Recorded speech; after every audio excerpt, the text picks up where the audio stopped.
Hey there, friends and fans. So this is an experiment.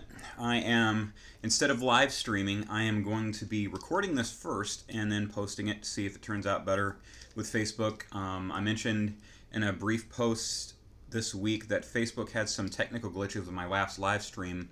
Couldn't get the audio to work right. It was some huge issues with replay on the video that I posted, so I'm testing this to see if it'll work better. So let's get in this. This is the next in the series of my Captain and Octopus paintings.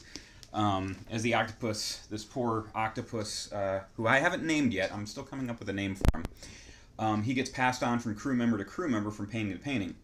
And I had this idea of, for people that buy these at the conventions that I go to, they can get them on canvas or on paper print, and they hang them up on their wall. Well, I had this idea of maybe if they bought several of them or a series of them or the whole thing or whatever, don't know how many it's going to be at the end, but they could put them in whatever order they wanted to as long as they started with the very first painting that I did. That means the clouds match up, the dock matches up, and they can kind of tell their own story with this series of images. And the more I talked about it at the conventions, people really liked the idea. So that's what I'm going to do. Now, I started off with a drawing of this poor octopus dancing with one of the crew members and a little guy playing accordion. And there was just something off with the composition. I just didn't really like it all that much. It wasn't my favorite design ever, kind of a thing. So I reimagined it, and this poor octopus in this image is being worn as some kind of fancy hairdo, and he's being made fun of by a seagull or two. And it's a work in progress. What you're seeing right now is a rough work in progress. I've painted the background painting, made sure the clouds match up. It's very similar to the painting before, flipped, and as far as the background goes, I changed clouds. I'm messing around with stuff because I want it to be the same color scheme and the same everything. And I made sure that the dock matches up. That doesn't mean that the images will be identical every single time or anything like that, because of course creativity. I want it to look different and creative and new. But the dock might have huge gaps in it at some point. Things are going to look different, but it will always match up on the left edge and the right edge so that you can put them in whatever order you want. All right, so we're going to get into this. What I'm doing in this, and I figured I'd be on for a little bit as a test, is do some cleanup lines. Like, I've got this rough sketch. This poor octopus, he's kind of ashamed. This sailor is doing, all kinds of crazy stuff to him, and I've redrawn the sailor 3 or 4 times, roughly just trying to get the pose that I want, and I've been playing with the octopus's tentacles and trying to get, the kind of curls and movement down. So what I'm doing now is I'm doing cleanup lines. And for those that remember the first octopus painting, I'll bring it up real quick, and you can see it. The lines were rough, and I'm gonna pull it up. There it is.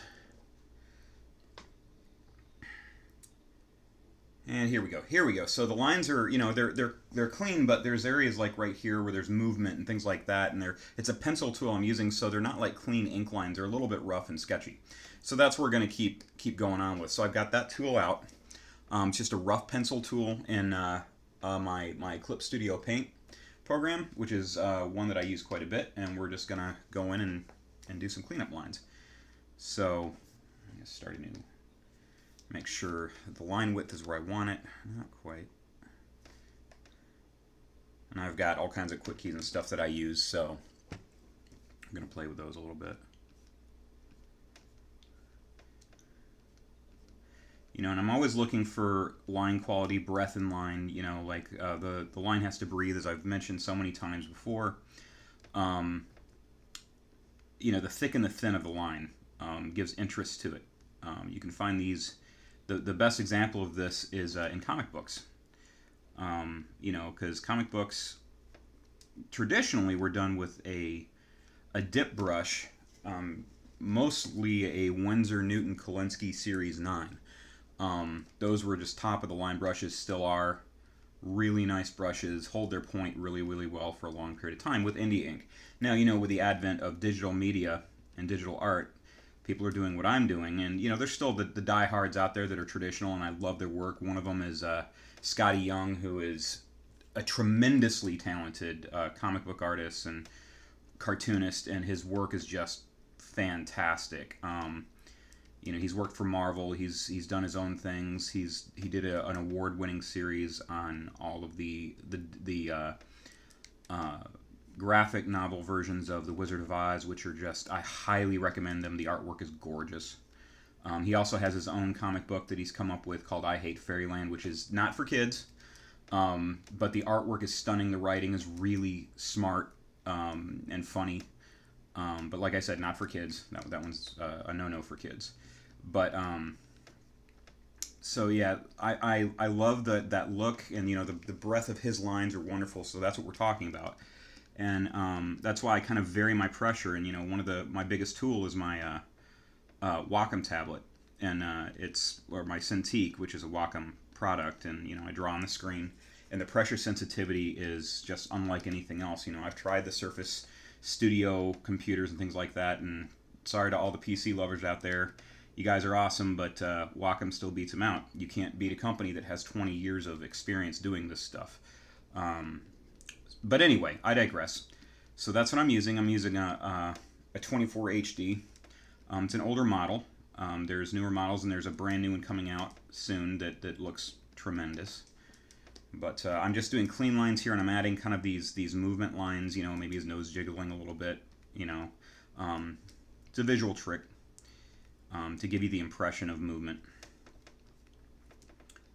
So we'll focus on a small area of this, because this first video, this video that I'm doing right now is a test, and I'll upload it when it's edited and done. You know, that's the other thing about doing these pre-recorded ones, is I get a chance to play and maybe do a title screen and a wipe, things like that with some programming that I can't do live. I don't have the equipment or frankly the know-how to do it. I'm sure friends that I have do. You know, I'm learning this stuff. It's new to me.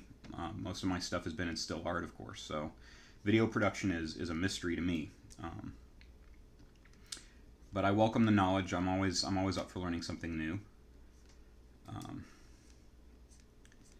And for those that are wondering, I am back in the Disney parks once a week, creating character designs out of tourists that I see walking around.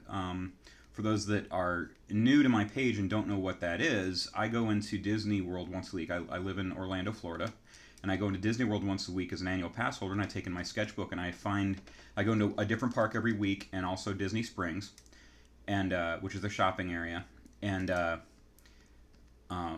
I sit and find a quiet place, you know, a corner, something like that, a little bit out of the way, and just wait until really interesting tourists walk by, because the best inspiration is living inspiration. And you're not going to come up with something out of your imagination that's great without observing what's familiar in real world life. And you know, these people don't know I'm drawing them, and I change the expression or the face up enough that it doesn't look like them, but the body and the clothing and the posture and pose, things like that, are them. Essentially, but I don't call them caricatures because I'm not looking to do an exact likeness. I'm looking to pull the character out of what I see and make it something new, but still based on someone real. So I warn people that I don't do caricatures, and I've almost gotten into arguments over it with people that just don't seem to get it. You know, that's okay. They don't understand, and likely never will. Those that work in the animation industry understand that you can use something living as inspiration, you know, and it still not be exactly like them. Like, look at the Disney movies, for example, especially the ones in the 90s during their second golden age. The genie was voiced by Robin Williams, and it bore some resemblance to him, especially around the nose area, but it didn't look exactly like him. That's what I'm talking about. So anyway, yeah, this is coming along good. I'm just, you know, I got to get the lines down before I lay in color, because this one's all about the line work primarily, and some of the tentacles may not end up in it. I'm not happy with the way some of them came out. You know, I basically drew a ton in there, way more than 8, and I'll pick out the best ones that I like. So I also apologize that there's no music or anything playing behind me. You know, I'm a respecter of copyright. I I don't do fan art. I don't do anything like that. I respect people's copyrights, including that of music or any creative endeavor, and I'd rather get something that's copyright free than try and get away with using something that isn't mine.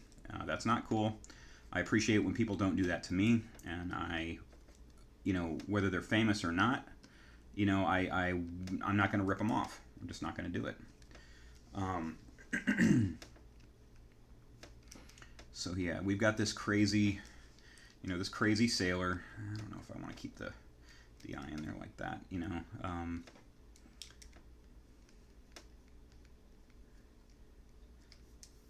Yeah, there we go. Okay. I'm finding basically the core line. So you've got all these sketch lines around. I'm finding that perfect middle that gets the shape that I want. I have a little Adam's apple right here. He's a manly sailor who is behaving rather non-manly with the hairstyle and everything that's going on. But that's all right. It's all for the comedy. And in the previous painting, the octopus had patterns all over him. That's done with color and with the lines after I get the basic outline done. So that's how we go. Just checking my time on video. So for those that like my live stream and like to ask questions and make comments and things like that, I appreciate that and I love doing that. I'm just trying to figure out what works best. The other thing I'm looking at doing, and I apologize if this messes things up for you guys, I'm looking at doing things on YouTube and Twitch. And it might be on YouTube. I just don't trust anybody live streaming. I mean, it's hard enough to do video, without some buggy thing happening. And a lot of it depends on your internet problem or your internet connection, and there might be a power problem, whatever. It's out of your control. Twitch is a live stream service that is used mostly in the gaming world, but could easily fit with what I need to do. There's also Vimeo and things like that. That's a little harder for the average person to get into. And I do have a YouTube channel that I'll gladly post a link to, or a link to a video so that you can just go to that video and then subscribe to the page, should you so wish, if you're a YouTube account holder. And there's that. But enough about the woes of the video recording world. I know I've got the octopus face and the basic, that bulbous head kind of design where I want. I'm still iffy on a few of the tentacles, so I'm not going to focus on those right now. I've got the sailor's proportions down the way I want the lines, and I'm adding in, I'm keeping them, like I said, a little bit rough on purpose, so that they breathe and they move and they have life and interest. I've said it before and I'll say it again. I had a teacher when I was at the Ringling School of Art and Design, now the Ringling College of Art and Design, who was my first year figure drawing teacher, and then my second semester painting teacher, Mrs. Samuelson. She was fantastic. Kind of hard to get to know and read, but had just a wealth of knowledge. And she said, whatever you do, whatever you paint, whatever you draw, should be a feast for the eye. And that could mean anything. It's eliciting an emotional response from somebody, or just giving them something fun to look at for a while to take their mind off things. But either way, it should draw the viewer in. How are you going to do that? What are you going to do? And no matter what you do, that should be your end goal. And whether it's revulsion or excitement or whatever emotion you're trying to elicit, you want to keep their attention. And that's what I try really hard to do with these characters that I design, for animation and for all the other uses that they have. They should elicit response. They should be interesting to see. They should, be the kind of artwork that you can come back to and see something new, maybe. I mean, that's my goal. I'd love for people to keep coming back and say, wow, I never noticed that,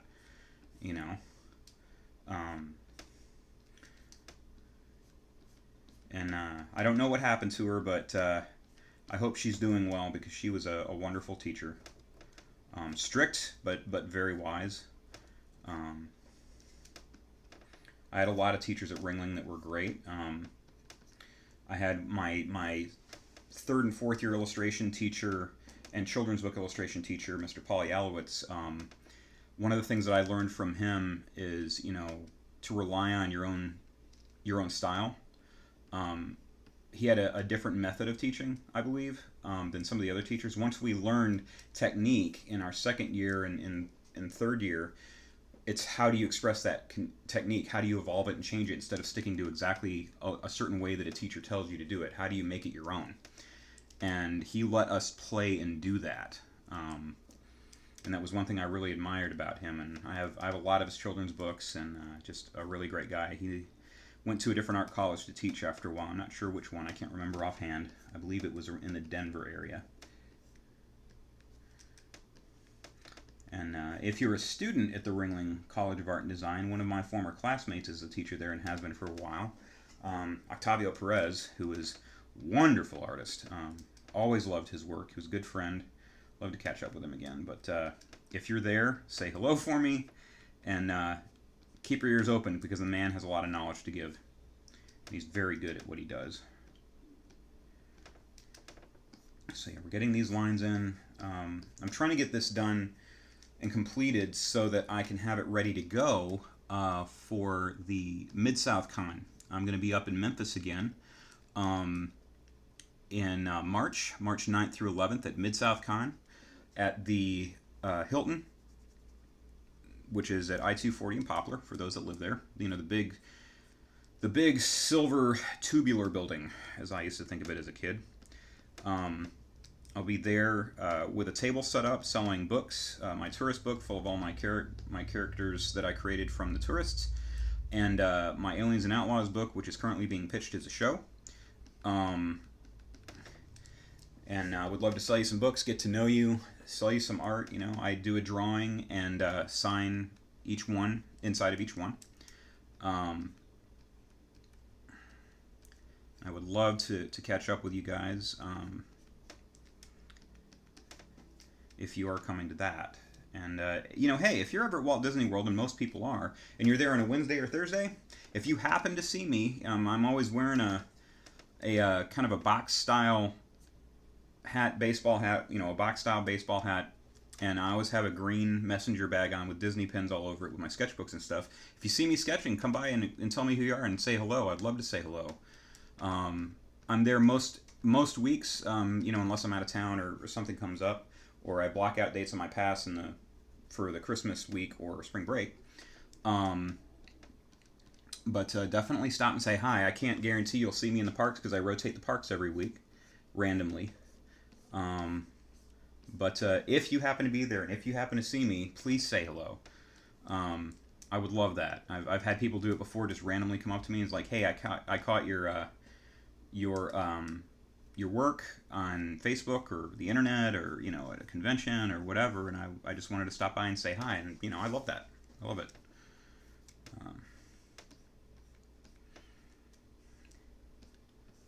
Yeah, we're getting there. One of the reasons I love Clip Studio Paint is because it has some of the tools are just the user interface is really done well. Like this rotating I'm doing is a single button click away. You don't have to go into a submenu like you do on Photoshop to do it. And I'm not dissing Photoshop. I love Photoshop. It has its uses. But for pure sketching, I don't use it. I use this. I use a program called Mischief. I use Painter a lot for final paintings. It's a hefty program. It's a very expensive program, but I love it. For those that are curious about such things. I'm just kind of adding in lines and seeing where the tentacles take me and where they're going to go. Making sure that bulbous head of his is waving appropriately. In the last painting it was up in the air and kind of stretched out. And give him hairy arms, because he's a skinny man, but he's a burly man. Skinny and burly, that'd be a hilarious running joke. And if you hear my dog barking in the background at some point, my apologies. He's a sweetheart, but he loves to bark at things outside. This is going well. Yeah, we're 20 minutes in. Nice. Okay, so this normally goes faster, but I'm talking, and I'm trying to explain methodology You know, and I've done other videos. You can look at on Facebook and look at my older videos from beginning to end of like the tourist stuff or things like that, where I describe early process. And I'll probably do that again, you know, because there's always new people watching and whatnot. And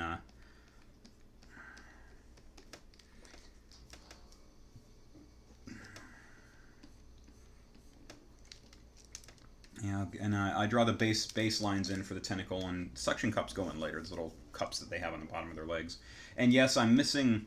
I purposefully didn't draw it in. Octopi, pardon me, plural, have the little breathing, you know, the little kind of tubes that run on each side of their face that, you know, they use for jet propulsion and things like that. I am not drawing that in specifically because I want to keep it cartoony. It's not because I don't know they're there. You know, I'm trying to keep it more light-hearted and stylistic. There's one artist who is a Disney story artist. I had a chance to meet him, and he's got a lot of fans, and his work is phenomenal.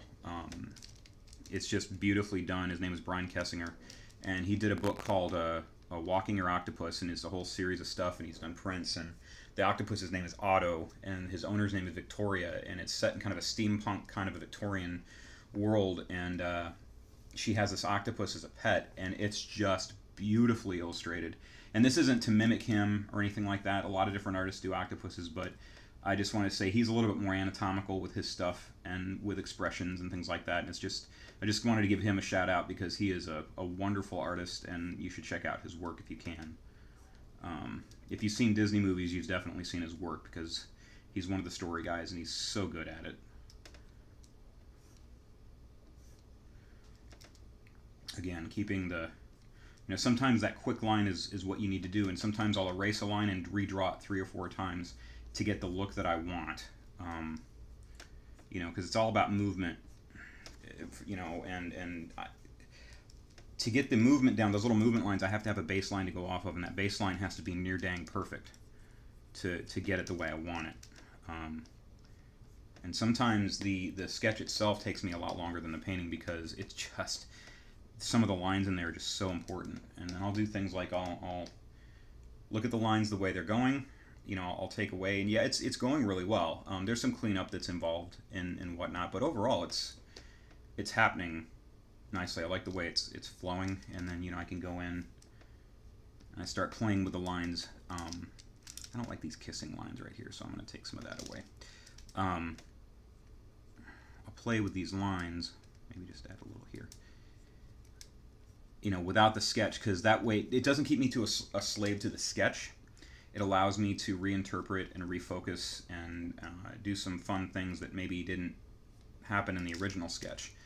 And it keeps me from being too stiff, because if you adhere so much to a template, which is what that underdrawing is, you can lose life in your art. And I like to have a little bit more randomness and free-flowing quality sometimes. You know, it's not a technical drawing, it's a character. Characters need to live and breathe. And this is a way to make them do that.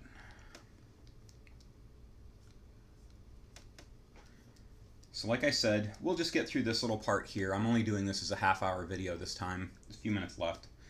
As a test, number 1 and number 2, just to make sure you guys understand the way that it's going. The other thing, too, is it gives me a little more time to think about what I'm going to say. Live streams are great and all, but sometimes I can be confusing, just like we all can in a live situation. I like the way those are bending together. And for those that know of my painting Fergan the Fearful, it's a big painting, 16 by 20. And I sell canvases of it, large prints of it, and small prints of it at cons. I'm working on a sequel. It's a female Viking who is the exact opposite. She is just completely fearless. She is not afraid of anything, and instead of being set on an ocean on a boat like his was, she's riding on the back of a warrior goat. And she's holding on to like she'd ride it like a motorcycle, you know, holding on to the horns. And she got weapons all over, and, you know, she's sitting on an icy mountaintop, and there's a creature hiding on under a bluff that she's sitting on, and she's kind of looking down where he's at, smiling, you know, devilishly. And this creature's just absolutely terrified of her. So I flipped the script a little bit, and you know, will I'll hopefully have that done before Memphis as well. I want to have another one done for that, so that because there's people that are buying those and collecting them, and I want to give them the next in the series because that one's been a long time coming, and I apologize for the lateness of it for those that do collect them. But you know, good things take time, and you know, there's work and client work and whatnot. For those that are interested in some of my client work, a book came out not too long ago that was published by Disney called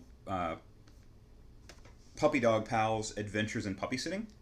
And it is a book based on the Disney Junior show Puppy Dog Pals. I was a contract artist for a company called Premise Entertainment, run by a great guy named Dom Carolla, who is a former Disney animator, runs his own company here in Orlando. And he contacted me and asked me if I'd be willing to do some pickup pages for him that they had left over. And I basically, for those, did layouts. So I didn't do the final painting. I did the sketches based that they basically laid the paintings on top of. And it was a lot of fun. You know, done other work with them, and but that book is out now. It even has a CD so that your kids can have the story read to them by the voice cast of the show. There are several pages in it that I did some layouts for, and I am pleased to say that they didn't change too much because, you know, designing books for a large company, Disney or whoever, things are done by committee, and a lot of artists have their hands involved, and I cannot and won't take sole credit for those pages because so many artists put their time and hard work into them. But you can easily see my underdrawing in the painting that was finally done. It's basically the exact same thing with a little minor tweak here and there, and it was really great to see my artwork inside, you know, or reflected inside a book published by Disney based on one of their properties. So, you know, that was a huge deal for me, and I will be forever grateful to Premise and Dom for giving me the opportunity to do that. And I don't do a lot of children's books anymore, but you know, for things like that, yes, absolutely I do. It's a lot of fun, and I've got a good background in it. I've done children's books before. I did a lot of them in my early career. My first book was called Grandpa for Sale, and it is still available on Amazon. It's a delightful story about a little girl who's left to mind her family's antique shop, and her grandfather is sleeping on a settee, and a very wealthy woman comes in and wants to buy him because she thinks he's one of the antiques for sale. And the whole story goes on about being, you know, a little girl named Lizzie being offered more and more money for her grandfather and imagining what she can buy with it. And then, you know, I'll let you read the book to see the end, but it basically, the illustrations were fun because all these fantastical situations were coming up about what she could spend all that money on, and, you know, her own ice cream shop and her own big fluffy, you know, bedroom that was all purple, and a big huge tree house that's all Victorian style, and you know, lots of fun. So if you've got a kid and you want to celebrate their grandparents with them, I highly recommend the book. It's called Grandpa for Sale.